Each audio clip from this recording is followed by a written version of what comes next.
सोलापूरमधल्या विकासाची ऐतिहासिक साक्ष देणारा दमाडी नगर इथला रेल्वे रुळावरचा पूल आज इतिहास जमा होणार आहे। 1922 मध्ये हा पूल बांधण्यात आलेला होता। हा पूल आज पाडला जाईल। या पुलाची क्षमता संपल्यामुळे तो पाडण्यात येणार आहे। याच ठिकाणी 35 कोटी रुपये खर्च करून एक नवीन पूल बांधला जाईल। दमाडी नगर इथे रेल्वे रुळावरचा रोड ओव्हर पूल पाडण्यासाठी रेल्वे प्रशासनाने आज 12 तासांचा मेगा ब्लॉक घेतलाय। इथला आढावा घेतलाय आमच्या प्रतिनिधींनी। सोलापूरच्या इतिहासाची साक्ष देणारा 103 वर्षांपूर्वीचा ब्रिटिश राजवटीमध्ये बांधण्यात आलेला हा रेल्वे पूल आज इतिहास जमा होणार आहे। खरं तर मागील 3 ते 4 दिवसापासूनच या पुलाच्या पाडकामाची काम जे ते सुरुवात करण्यात आलेलं आहे।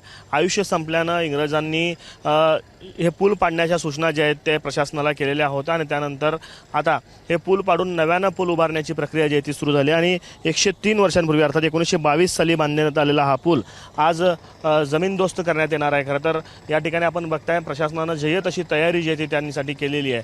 जवळपास 150 कर्मचारी जे आहेत ते मक्तेदारांना आणलेले आहेत। जवळपास 200 रेल्वे विभागाचे कर्मचारी असे जवळपास 350 ते 400 कर्मचारी मिळून हा रेल्वे पूल जो आहे तो पाडण्यासाठी काम करतात। खरं तर सकाळपासूनच याची प्रक्रिया जी आहे ती सुरू झाली आहे। 8:30 वाजल्यापासून रेल्वेचा जो मेगा ब्लॉक आहे तो देखील सुरू करण्यात आला। जवळपास 11 तासाचा मेगा ब्लॉक घेऊन हा रेल्वे पूल जो आहे तो पाडण्यात येणार आहे। या ठिकाणी आपण बघताय 2 मोठ्या क्रेन जे आहेत ते देखील आणलेल्या 200 मेट्रिक टन क्षमता असलेले हे क्रेन जे आहेत त्याच्या साहाय्यानं लोखंडी गर्डर असलेला हा सगळा पूल जो आहे तो उचलण्यात येईल। जवळपास 3 दिवसापासून लोकशाहीर अण्णाभाऊ साठे चौक ते मर्याई चौक या 2 रस्त्यांना जोडणारा हा पूल जो आहे तो रोड ओव्हर ब्रिज म्हणून काम करत होता आणि आता सगळा रस्ता जो आहे तो ब्रेकरच्या साहाय्यानं पूर्णपणे तोडण्यात आलेला आहे आणि लोखंडी गर्डर जो आहे तो या 2 क्रेनच्या मोठ्या क्रेनच्या साहाय्यानं उचलण्यात येईल आणि त्यानंतर दगडी बांधकाम जो आहे ते देखील पाडण्यात येईल आणि अशा संपूर्ण यंत्रसामुग्रीसह अद्ययावत पद्धतीनं जे हा पूल जो आहे तो आता काढण्यात येताना आपल्याला पाहायला मिळतोय।